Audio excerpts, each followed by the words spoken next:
காதல் என்னும் ஜோருல காசு இருக்கும் திமிருல பசங்கள தான் சுத்தி வரீங்க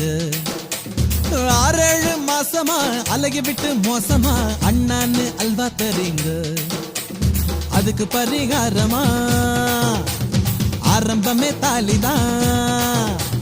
கன்ஃபர்மான பார்ட்டிய காதலிச்ச ஜாலிதான் இது காதலுக்கு இன்சூரன்ஸ் தான் மத்தியான வெயிலும் கூட ஏசி போல தோணுண்டா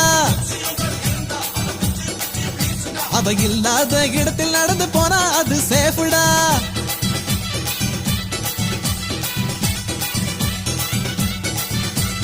காதல் என்னும் ஜோருல காசு இருக்கும் திமிருல பசங்கள தான் சுத்தி வரீங்க